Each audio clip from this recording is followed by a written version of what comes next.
Before Hollow Ridge became a quiet mountain town with craft breweries, hiking cabins, and postcard scenery, it was known for something far more sinister. A crime wave so quiet, so calculated, so surgical that for years no one even realized a serial killer was operating in their midst. The police called him the Silencer. The town called him a myth, but families of the missing knew better. It began in the late 1980s, when Hollow Ridge was nothing more than a handful of logging roads, a sawmill, and a cluster of houses built around a dying coal mine. Outsiders rarely visited, locals minded their business, and criminal activity usually meant drunk fights or stolen lumber. But one October night, a teenager named Rebecca Lorne vanished on her walk home. No struggle, no witnesses, no evidence except her backpack neatly placed at the foot of an oak tree. 2 months later, a logger named Patrick Hale disappeared while repairing machinery at the mill. His lunchbox was found unopened on the workbench. His tools were arranged perfectly, as if someone had cleaned up afterward. Then a year passed with no clues, no suspects, nothing. The sheriff chalked it up to runaways and accidents. Everyone moved on. But the disappearances didn't stop. Every 7 to 9 months, another resident quietly vanished. A mechanic, a school teacher, a waitress, a retired miner. Each time, something belonging to them was left behind in perfect condition, as though arranged by someone obsessive. A wedding ring placed on a kitchen table, boots lined up by a front porch, a scarf draped over a chair. No blood, no forced entry, no motive, no pattern, except the silence. Hollow Ridge grew paranoid. Residents locked their doors, boarded windows, and whispered that something in the mountains watched them. Hunters refused to enter the deeper woods. Children were escorted everywhere. Still, the sheriff insisted there was no evidence of a killer. And then came the night everything changed. A new deputy moved to town. Ava Wren, a sharp, stubborn cop from the city who wanted quiet work after burning out on gang cases. She heard the stories and immediately sensed something wrong. The disappearances were too precise, too clean, too spaced apart to be random. She stayed up late reading every missing person report, mapping dates and locations. But the final clue came from an old man at a diner who muttered, "It always happens near the old mine."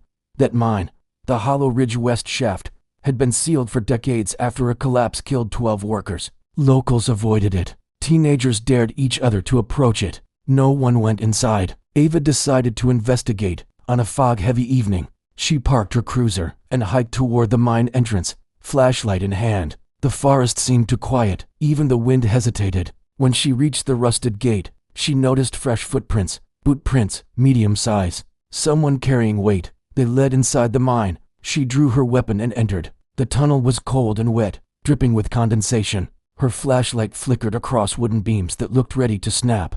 But she kept going, following the footprints, until the tunnel opened into a cavern filled with crates and equipment.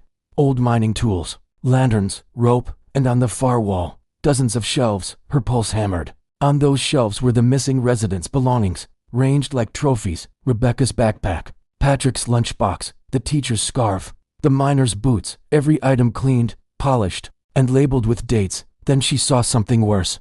Farther inside, carved into stone, were names scratched by trembling hands.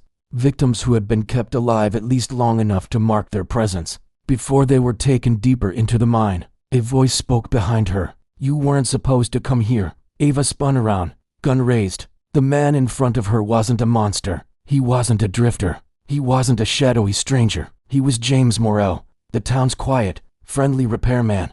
The man who fixed everyone's fences. The man who shoveled neighbors' driveways for free. The man no one paid attention to because he was always helpful. James stepped forward, his head tilted with childlike curiosity. "You look scared," he said softly. "They all looked scared at first, but I took their fear away. That's why they called me the Silencer." Ava's breath froze. "Why did you do it?" James smiled gently. "Because Hollow Ridge was noisy. People argued, lied, hurt each other. In the dark, underground, nobody lies, nobody fights. It's peaceful. You murdered them. I saved them."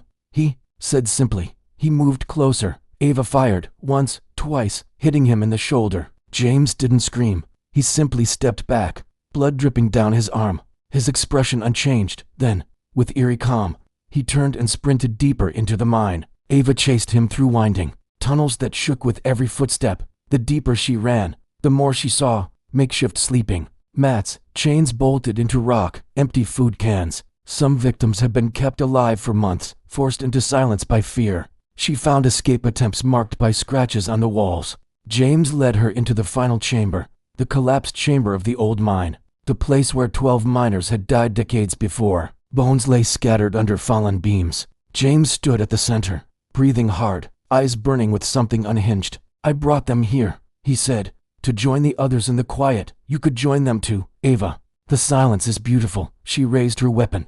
"It ends tonight."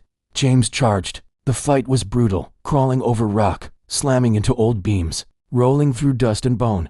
James fought with the strength of a man who had survived in darkness for years. But Ava fought with something stronger, rage for every life he'd taken. She grabbed a rusted pickaxe from the ground and swung it upward just as he reached for her throat. The pickaxe struck the support beam above his head. The wood cracked, a thunderous rumble echoed through the chamber.